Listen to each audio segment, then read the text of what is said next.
Selama 4 tahun, Subramania ini terpaksa harus berbohong kepada cucunya yang tak lain adalah anak dari Puspanatan. Setiap kali sang anak bertanya, "Di mana ayah? Di mana ayah?" Ia tak ingin melihat sang cucu sedih, walaupun hatinya juga pedih. Subramania harus menerima kenyataan bahwa sang putra tak kembali lagi. Kalian pasti udah nggak asing kan dengan tragedi hilangnya pesawat Malaysia Airlines MH370 di tahun 2014? Peristiwa ini tuh fenomenal banget karena sampai saat ini apa yang terjadi dan di mana pesawat MH370 ini masih jadi misteri. Nah, belakangan tersiar kabar kalau pesawat MH370 ini terdeteksi di Perth, Australia. Apa benar? Tragedi ini jadi salah satu kecelakaan pesawat yang paling banyak dibahas karena banyak banget nih konspirasinya. Ada yang bilang pesawat ini tuh dibajak, pilotnya mati, dan yang bikin geleng-geleng nih, ada yang percaya kalau pesawat dan penumpangnya ini tuh selamat gitu, dan mereka ada di dimensi lain. Tapi sebenarnya apa yang terjadi dengan Malaysia Airlines MH370 ini? Saya Anggi Puspariana, jurnalis Kompas.com. Jadi gini ceritanya.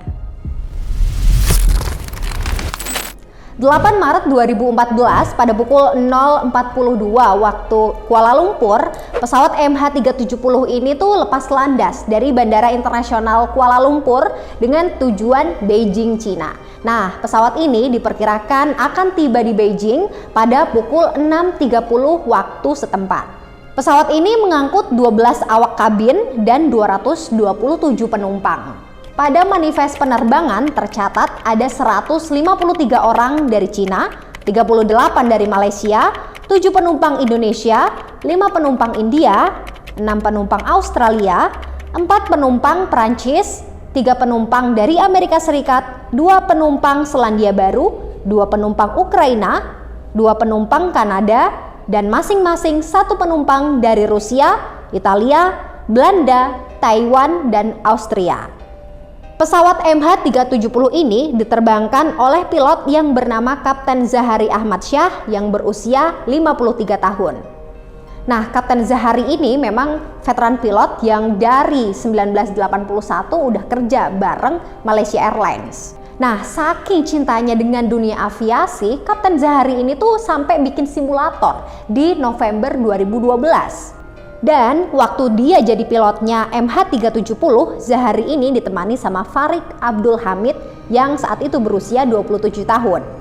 Di mana Farik ini memang sedang menjalani pelatihan untuk jadi kapten pilot dan MH370 adalah Boeing 777 pertamanya. 48 menit setelah pesawat lepas landas atau tepatnya di pukul 1:19, pesawat MH370 ini tuh masih normal-normal aja karena ya masih terpantau oleh radar sipil. Pesawat ini terdeteksi ada di wilayah udara Vietnam atau tepatnya di atas Laut Cina Selatan di antara Malaysia dan Vietnam. Di situ pengatur lalu lintas udara atau ATC Malaysia ini ya biasalah ngasih pesan ke pesawat MH370 untuk meneruskan penerbangan ke ATC Ho Chi Minh di Vietnam. Setelah instruksi itu diberikan, sebenarnya pilot ini sempat merespons dengan Good night, Malaysia 370. Tapi entah emang komunikasinya ini dimatikan atau ada kerusakan, nah 2 menit setelahnya transponden di komunikasi ini tuh terputus gitu. Nah, karena transponden ini mati, otomatis pesawat gak bisa dong terdeteksi sama radar penerbangan sipil, baik itu Malaysia maupun negara-negara sekitar Malaysia. Sampai akhirnya pukul 6.30 pesawat MH370 melewatkan jadwal kedatangannya di Beijing. Udah ditungguin sampai 1 jam nih, tapi pesawat MH370 nih tak kunjung ada kabar. Akhirnya di pukul 7.24 maskapai Malaysia Airlines memutuskan untuk mengeluarkan siaran pers bahwa pesawatnya MH370 dinyatakan hilang kontak. Sebanyak 40 pesawat dan lebih dari 24 kapal dari berbagai negara termasuk Thailand, Australia, dan Cina dikerahkan buat mencari pesawat MH370. Pencarian ini kalau kalian ingat berjalan sampai berhari-hari, berminggu-minggu, berbulan-bulan, bahkan bertahun-tahun. Singkat cerita, setelah beberapa hari proses pencarian, pemerintah Malaysia ini nemuin beberapa info dari radar militernya. Jadi, radar militer Malaysia itu mendeteksi waktu pesawat itu melakukan kontak terakhir di antara perbatasan Malaysia dan Vietnam. Nah, tapi pesawat ini tuh kayak melakukan manuver-manuver yang dianggap cukup aneh. Pesawat ini terus terbang melenceng dari jalur semestinya dan juga melewati beberapa negara. MH370 ini terus bermanuver ke arah barat daya melewati Penang, Malaysia. Nah, setelah lewat Penang, pesawat ini tuh tiba-tiba berputar ke arah barat menuju ke Samudra Hindia. Tapi setelah itu, radar militer udah nggak bisa jangkau radar MH370 karena ya udah bukan jangkauannya. Setelah 10 hari dari kabar hilangnya MH370, pemerintah Malaysia mendapat informasi dari perusahaan satelit asal Inggris Inmarsat. Jadi ternyata Inmarsat ini nggak sengaja mendeteksi keberadaan dari MH370. Dan saat dicari tahu, fakta-fakta sebelumnya ini nggak jauh beda dari apa yang ditemukan oleh Inmarsat. Dimana setelah melewati perbatasan negara, ternyata MH370 ini tuh menuju ke Samudra Hindia. Tapi sayangnya radar Inmarsat ini tuh nggak bisa nentuin lokasi secara spesifik. Ya, mereka cuma bisa nentuin daerah secara luasnya aja. 15 Maret 2014 atau tepatnya 7 hari setelah MH370 dinyatakan hilang, Perdana Menteri Malaysia saat itu Najib Razak membuat pernyataan pers soal MH370. Di situ dia menyebut ada unsur kesengajaan dalam hilangnya pesawat MH370. Pesawat itu diyakini emang sengaja diterbangkan berjam-jam dan dialihkan dari rute sebenarnya oleh seseorang. Najib menyebut bahwa apa yang dia sampaikan saat ini didasarkan pada informasi baru dari kontak satelit dengan pesawat dan data radar militer. Namun, otoritas penerbangan sipil Malaysia bilang kalau nggak ada indikasi apapun yang menyatakan bahwa MH370 ini dibajak. Bertahun-tahun berlalu, akhirnya sejumlah puing yang diduga bagian dari MH370 sempat ditemuin. Seperti di Pulau Réunion, Prancis pada Juli 2015, kemudian Mauritius, Afrika Selatan, dan Mozambik di tahun 2016, serta pada 2017 di Madagaskar. Meskipun beberapa puing-puing udah ditemuin, tapi nggak ada yang tahu apa yang sebenarnya terjadi dengan MH370 dan di mana bangkai utuhnya. Bahkan sampai sekarang belum ada tubuh penumpang yang ditemukan. Nah, hilangnya pesawat MH370 ini masih jadi misteri dan memunculkan beragam konspirasi. Pertama, ini yang paling banyak banget dibicarain orang, yakni teori konspirasi kalau pilot bunuh diri. Teori ini disampaikan oleh mantan pilot senior Boeing 777 British Airways, yakni Simon Hardy pada tahun 2018 silam. Dugaan ini bukan sembarangan ya, karena kan awalnya tadi udah ditemuin tuh simulator pesawat. Di simulator itu, Zahari melakukan simulasi dengan membuat rute penerbangan ke Samudra Hindia sebelah selatan lewat Laut Andaman. Ya, persis sama dengan rute MH370 sebelum menghilang. Inilah yang jadi pertanyaan, sebab kalau misalnya kapten ngasih titiknya random, ceritanya buat latihan penerbangan nih, kenapa harus di laut lepas, bukan di daratan? Nah, teori kedua adalah pesawat ini ditembak jatuh sama militer Amerika Serikat.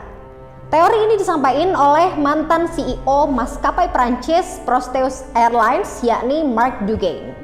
Dia menduga penembakan ini sengaja dilakukan untuk menghindari pesawat MH370 yang menabrak pangkalan militer AS yang berada di Pulau Diego Garcia. Tapi teori ini jatuhnya hanya sebagai eksekutor gitu, nggak menjelaskan apa yang terjadi di pesawat itu sampai mereka putar balik.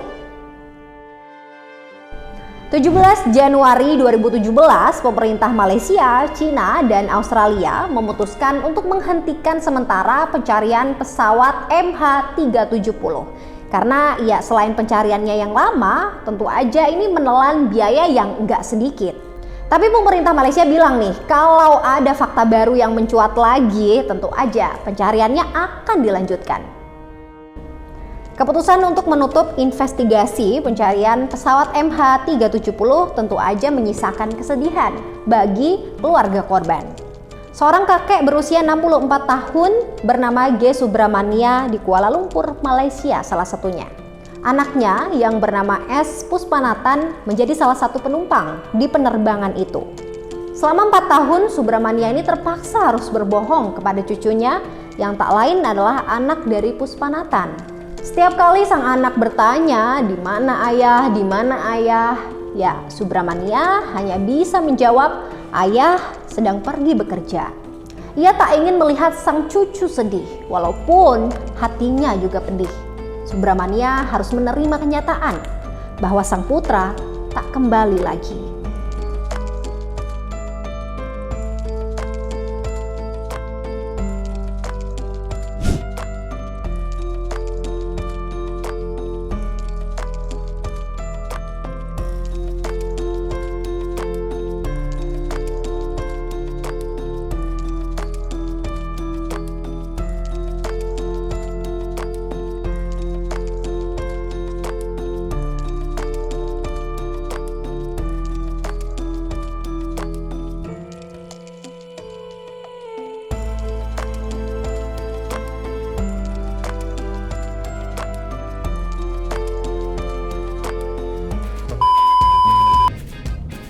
Mus, udah subscribe jadi gini ceritanya belum? Udah dong nih. Wah, mantap. Kamu udah belum? Jangan lupa subscribe loh ya, soalnya tuh banyak cerita menarik. Nih Mus, skrip buat cerita selanjutnya. Oke. Kasus hilangnya pesawat MH370 jadi salah satu misteri terbesar sepanjang sejarah penerbangan hingga saat ini. Fakta atau konspirasi mana yang benar masih jadi pertanyaan. Yang pasti, keluarga hanya butuh kepastian dari sebuah penantian. Sampai jumpa di cerita-cerita selanjutnya. Bye!